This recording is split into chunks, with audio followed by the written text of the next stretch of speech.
Harry Hills, welcome to Coffee Chats. Yeah, thank you for having me. Mate, it's a pleasure to have you on the show. Harry, you're a coffee man, are you? Yeah, absolutely. I never go a day without having a sort of short black coffee in the morning. So you've caught me after that, so this is the perfect time to actually chat. Well, I'm based in Queensland. You're on the other side of the country in Western Australia. We just were talking then off air about some of the COVID-19 laws being relaxed, which is obviously a good sign going forward, it seems. Yeah, brilliant signs. Especially I think WA and Northern Territory are in the lead at the moment, sort of like lowering the cases and starting to relax things a little. Mm. So I mean, it's quite good. It's very slow, but I think we're getting to the point where we can socialize a bit more, which is good to sort of get that like sort of anxiety out at the very least, and then we can maybe have a look at businesses next. Mate, I want to talk to you about the Survivor finale because that was in the midst of the social lockdown.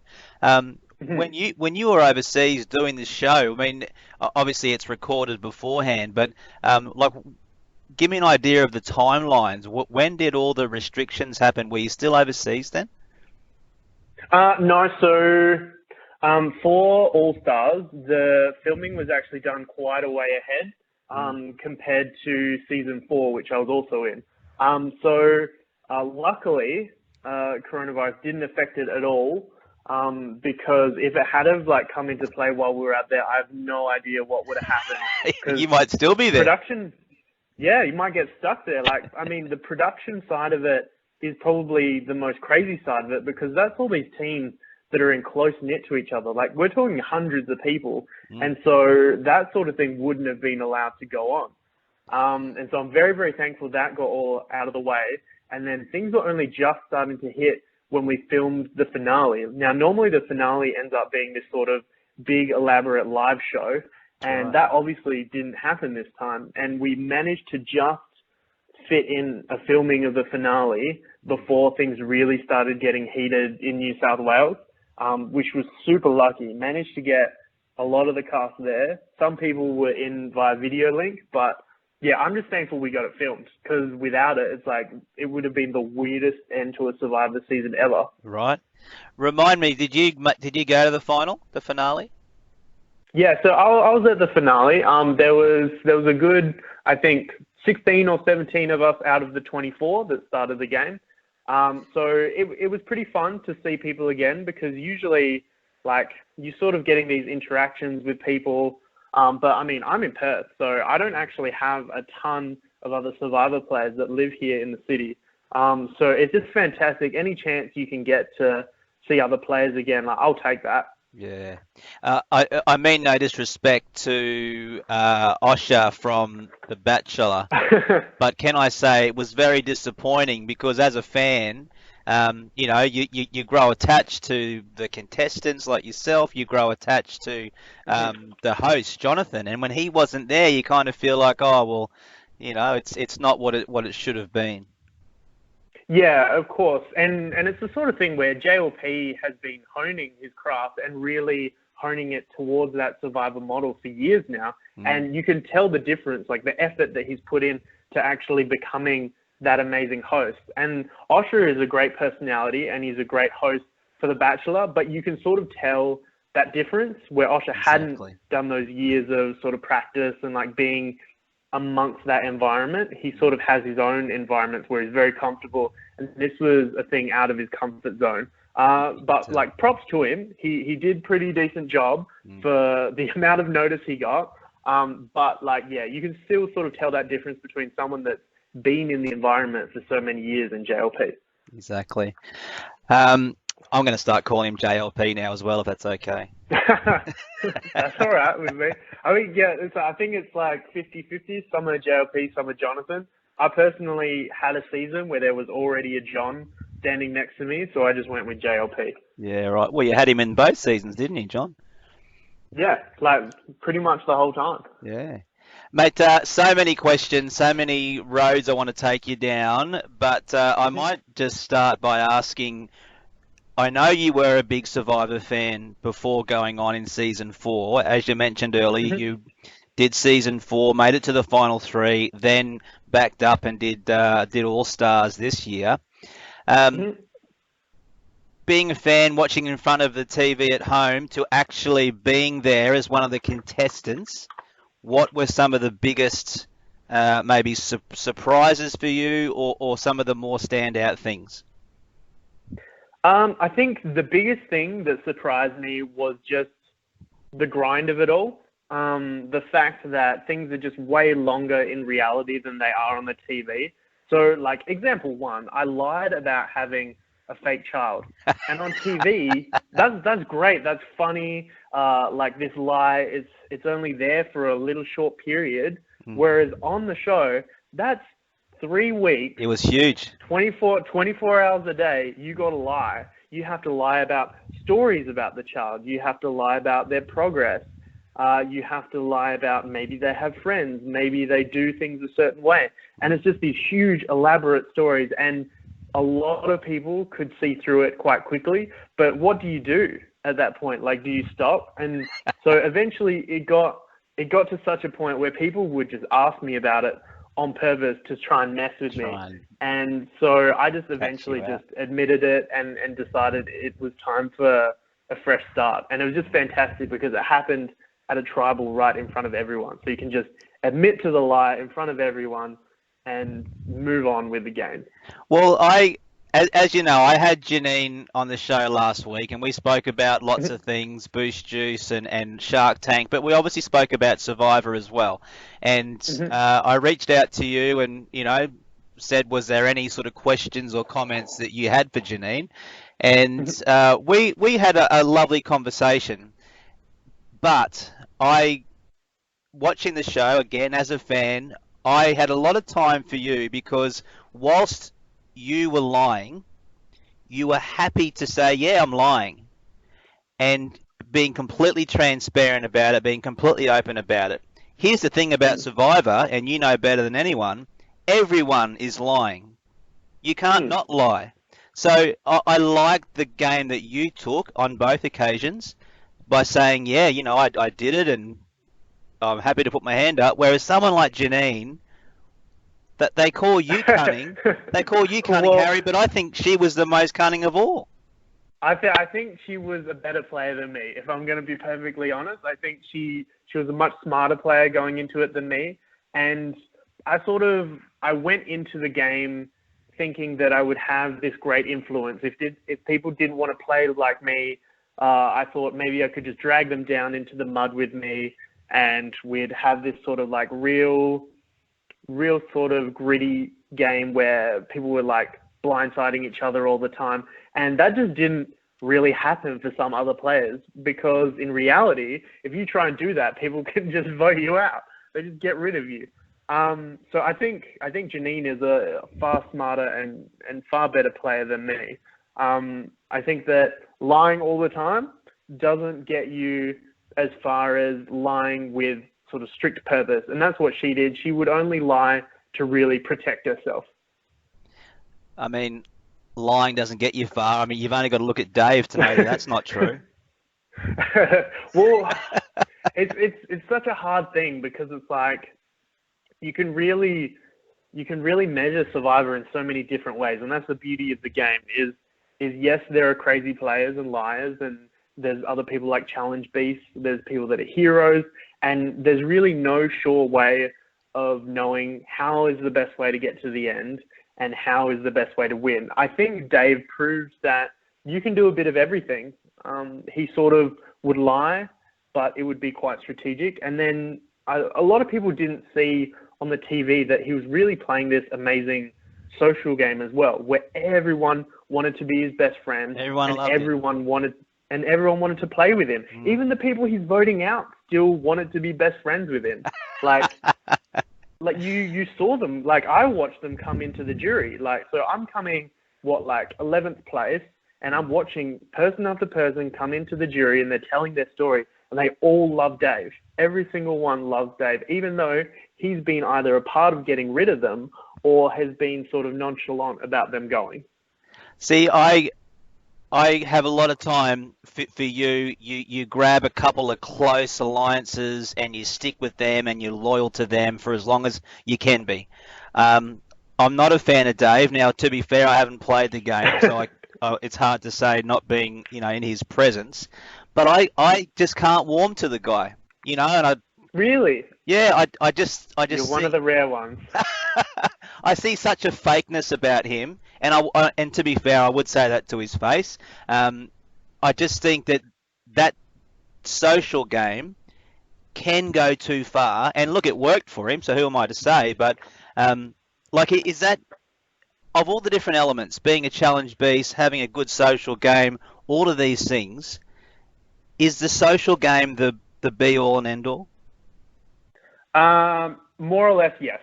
Like you see people time and time again do things that are not strategically sound simply because they like someone. Mm. Like people will vote against their best interest simply because they might like someone. You see people like Pia do it, Shawnee do it, Luke and David are great at it. Like they're just good at really manipulating people's feelings. And some of that is real and some of that is fake. It doesn't have to necessarily be one way or the other. But at the end of the day, they're getting what they want. And that's the part of the social game that's most important is you can sort of get what you want because of it. Did you think you were good at that aspect of it?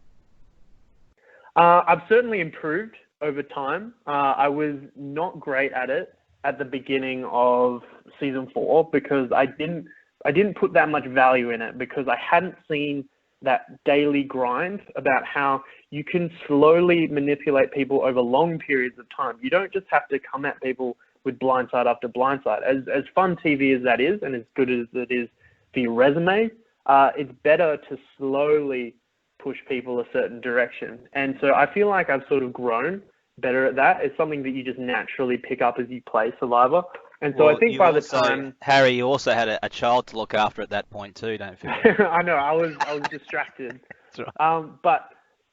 But sort of getting towards the end of my time on All Stars, I think I was quite good at it because me and Shawnee in particular had sort of weaseled our way into an alliance that had been tight from day one. And we got there halfway and managed to start getting above other players in the priority, in the pecking order.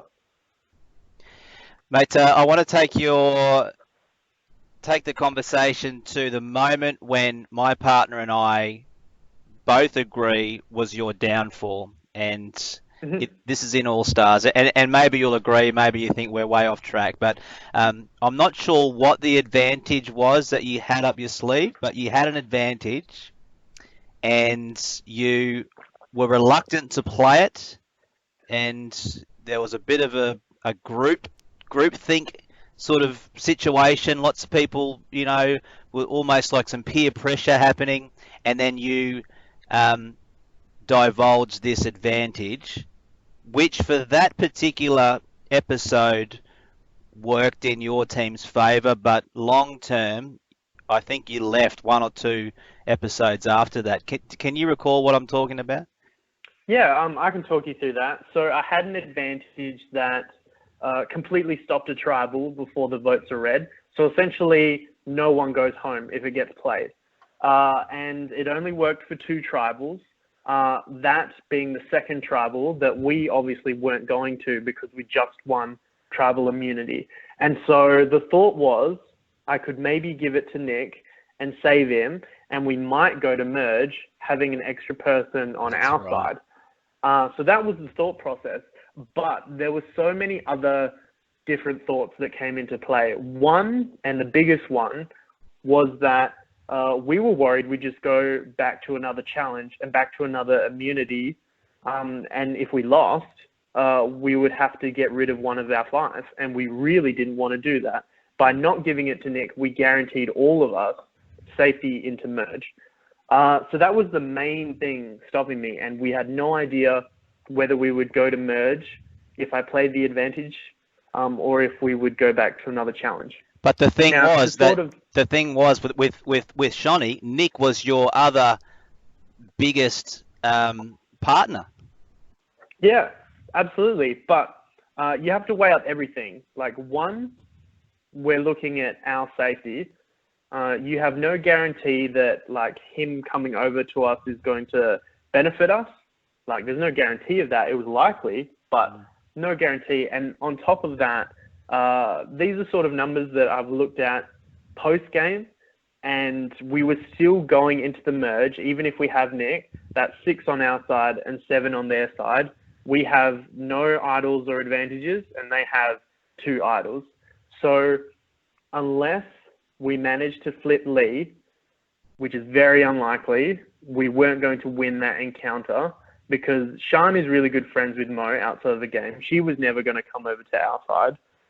Dave and Zach in the show chose not to come to our side.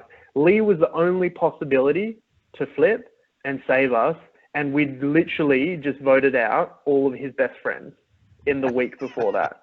So it was so unlikely that that advantage actually causes anything different to happen at merge.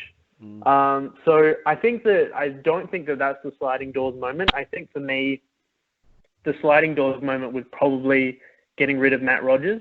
And that's a whole complicated topic. Like, you talk about that for 45 minutes. So I won't go into that, but that is definitely the biggest sliding doors moment, as well as Phoebe not finding the idol for herself. Matty Rogers, on both occasions that he played, from what I could see, took a very lead role. You know, I'll be the provider. I'm a gun in the challenges, and I think that is his downfall. And most people that play that strong card, they go out pretty quickly, or inevitably they never make final 3 or 4. You never seem to do that. Is that something strategic on your behalf? As in like making myself too big of a threat? Yes, early on. Well, I mean, I don't consider myself an alpha male in the same way that I think Dave and Matt are. Matt Rogers is a natural leader, and so he's always going to try and be that sort of figure. He's always going to give his best at challenges and sort of try and lead the tribe. The problem is that you're right, like, he couldn't really switch it off, and it just meant that no matter what portion of the game, he was always considered a threat.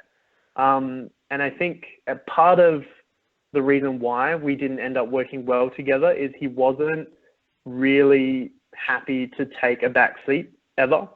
And I think that was part of the process that led to him going home. You know, we mentioned John earlier on.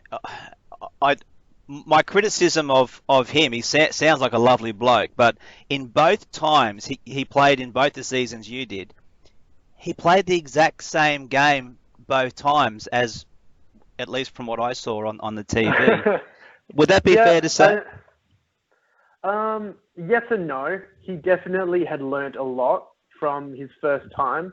And while there was sort of that exterior, he definitely was pushing more for what he wanted in a quite subtle way. He definitely at times lied to me, and lied very well to me. There were things that I didn't pick up. So he was playing on a level above season 4.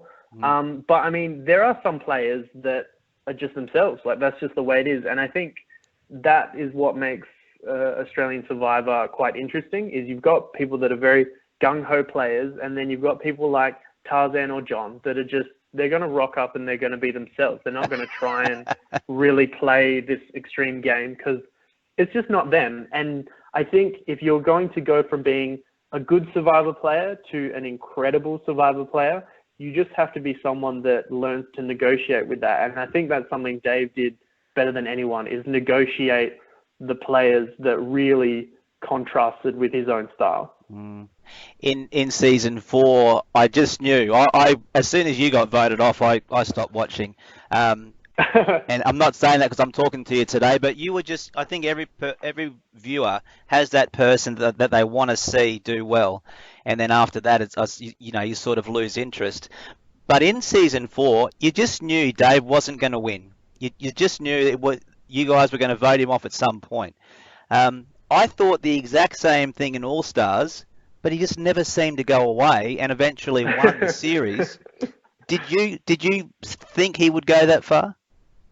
No, I definitely didn't. And that's again, we're talking about players that have contrasting styles, contrasting values, and it was just the sort of thing where the players that David had aligned himself with didn't think in that aggressive manner. Like everyone on Valkama 5 that came into merge was just like, well, we have to get rid of Dave as quick as possible. Like get rid of the threats, get rid of them somewhere between 9 and 6 because you just can't even risk them getting towards the end game because they'll just win out. And it's exactly what happened. He just ended up from Final Five being completely immune and went the whole way through to the end.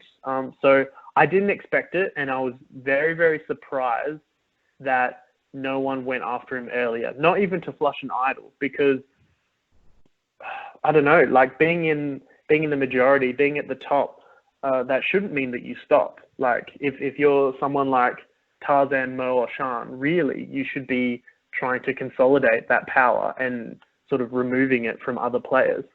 So that's just a contrasting thing. I would have got rid of Dave, but that was their choice as players, and it sort of cost them. Mm.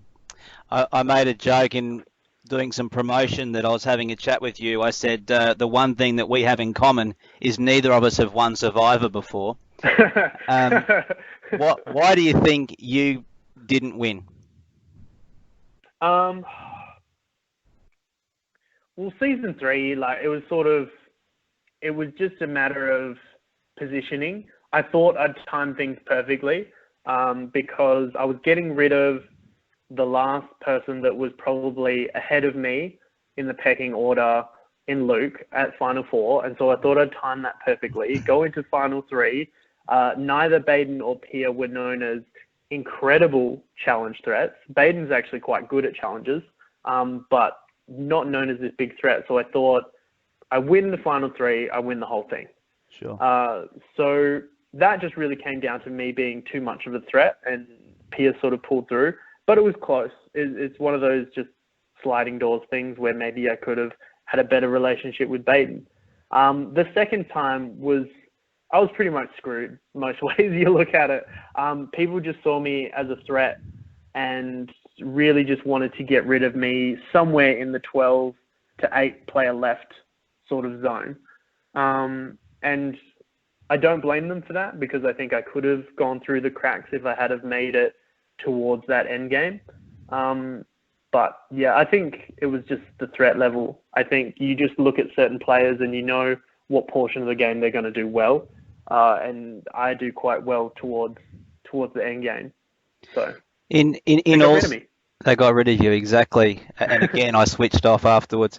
In All Stars, everyone's played the game before. Everyone, you'd like to assume, has seen them play the game. Is that a plus, or is that a strength or a weakness that you know how everybody plays? Well, I think it was a huge negative for me personally because me and David especially had played these big, flashy games, and everyone had watched it just before we went out to film. So we went out to film All Stars when season 4 was literally in the middle of airing. And so they'd literally, like, within a few weeks of seeing me lie about a fake child and play 2 idols in a row. You're back out there again? Then I'm out there playing with all these people. And you had to tell them before we started the game, for the sake of fairness, we had to tell them our final placement. And so me telling all these people after that I'd come third was not good for my game. Immediately, I was the alternate vote.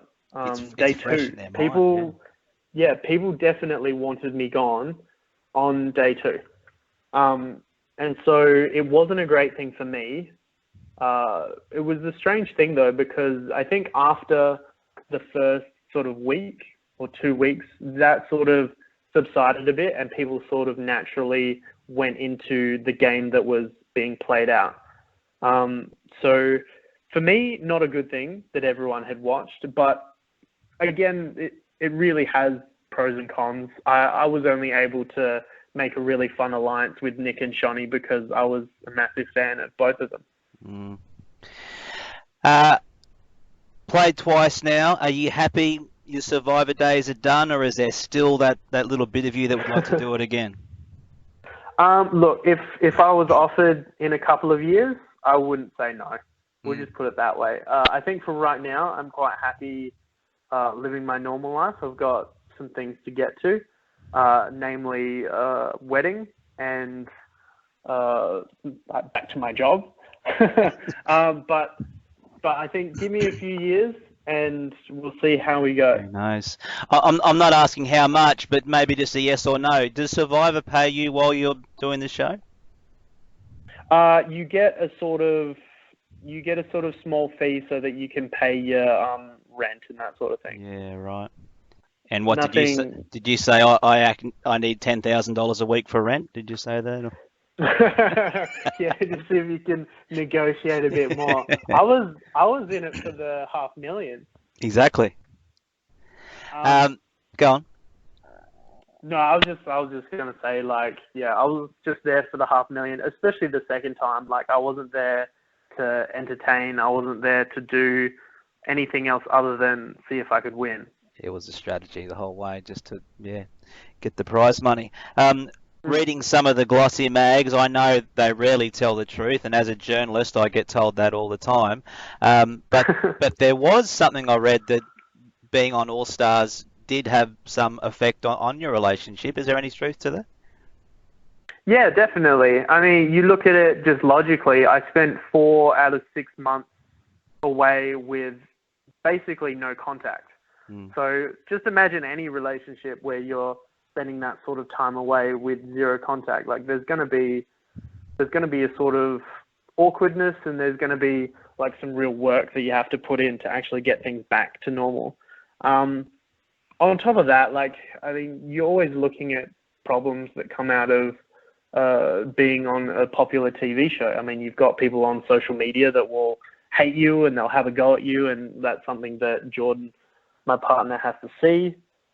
So there's always big things that come out, but we're actually doing quite well at the moment.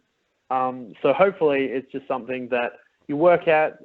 My time in the limelight will slowly fade away, hopefully, and then we'll get back to being pretty normal. Did you guys have a conversation pre saying yes to All Stars that, hey, look, I'm going to be away again for, the best part of a month, maybe more? Did you guys have a conversation about, is she going to be okay with that? Yeah. So I got asked to do All Stars within a few hours of finishing season 4 of being voted out, and so we were still in Fiji when I told her about it, and I said straight up, like, look, if you do not want me to play, that's fine. Like, I've had my adventure. I've done the entire dash. Like, if you don't want me to play, then I just won't play. And I was being very honest, and she said that I should play again, and so that was what I did. I think that she thought that I might resent her if she had said no, but I don't think I would have. But we ended up coming to that agreement. I played again, and it was difficult, but we're sort of getting to the point now where we can get back to normal. Oh, mate, that's great news. Glad to hear it. Now, you said that you want to step away from the limelight. Harry, I have an assumption that that's not entirely true, because on a lot of your Instagram posts, I see 2 good-looking gentlemen in the shape of your good self and fellow Survivor contestant Nick, set up on a couch, which very much looks like an episode of Gogglebox, can I say? Are you guys trying to plant some seeds to certain to Channel 10 producers? No, I think that if I was going to go on Gogglebox, it would be with my mum, because I think that would be a fantastic, hilarious dynamic. I was watching TV together. A lot of abrasiveness between me and my mum if we're ever watching TV. No, I think me and Nick are absolute fans of everything reality TV, and I really like the attention that Survivor has got, and so I'm kind of trying to extend that to other television shows. So at the moment, I'm trying to give MasterChef contestants the attention they deserve. I want people to know them better as people, and then me and Nick are happy to promote any reality show that we think is good. We just want to assist people's reality TV experience, if you will. What then, let me throw a curly one at you. What's the worst reality TV show you've sat through? I'm not sure about ever, but recently I hated Too Hot to Handle. I thought that the premise was okay, and then I hated the execution of it. I just thought it was just full of flaws and plot holes, and I think people were sort of punished because they did what they were told. So the whole premise of the show is there's all these hot people, and they're not supposed to touch each other in any way. They're not supposed to kiss or do anything further. Right. And essentially, people that did none of that got punished. Like, they basically were people that were just being on their own and not really interacting too much with anyone romantically. So I think the show was just full of plot holes, and I don't recommend that people watch Too Hot to Handle. Harry, that sounds like me when I go to a nightclub, just not allowed to touch anyone or kiss anyone. I mean, you and me both. That's right. Okay, so we can draw a line in the sand. Unless Survivor calls up again, reality TV for Harry Hills is done and dusted. Yeah, I think we can. I think we can call it a day, at least for a little while. Mate, as we wrap it up, it'd be remiss of me not to talk about the ice cream business, being the ice cream man that you are. Whereabouts are things with the business, and just how much do you love ice cream? I love ice cream more than just about any other food, I think. The only thing that even compares is American barbecue. Those are the two absolute favorite foods. Cooled Creamery is doing okay at the moment. We've got a place in Fremantle, and we've got a place in Beaufort Street in Perth. And essentially, Cooled, it's spelled K-U-L-D, Creamery. You can look it up on Instagram. So at the moment, Corona's obviously put a spanner in the works, but we're hoping we can get things back up and running more than just takeaways soon. And yeah, in the meantime, I've been doing a lot of ice cream testing, actually. So I made a smoked ice cream last week that ended up being really full of flavor and very interesting. Mixed that with some brownie. And then literally 2 days ago, I made a lemon meringue pie ice cream that came out okay. I've got to do some more testing. Sounds like a fun job to have. Yeah, it's a fun thing to be doing while you're in isolation. I've just got to make sure I exercise now. Yeah, that's right. So once all these social restrictions are gone, will people be able to see Harry at one of the ice creameries? Yeah, if people come down to the Cooled Creamery in Fremantle on the right day, I'll absolutely be there making ice cream for them. So you've got 2 stores. Is there goals and visions to get bigger? Look, I hope so. So essentially at this point, there's the owners who own the 2 stores, and then I'm sort of second making all the ice cream. And then I would like to make the business bigger together, and then hopefully take part as a co-owner someday in it. So that's the dream. That's the goal. We'll see what we can do once we come out of all this mess that sort of happened. That really has put a damper on small business, unfortunately. It certainly has. Well, Harry Hills, mate, a joy to chat to you. Thanks for having a Survivor chat with me. You're probably sick of having all these Survivor talks. But that's no problem. Happy to have a chat. It's great, mate, and hopefully sometime soon we see you back on our TV screens again. Yeah, maybe one day soon. All right, I'm off to have an ice cream, I think. Thanks, buddy.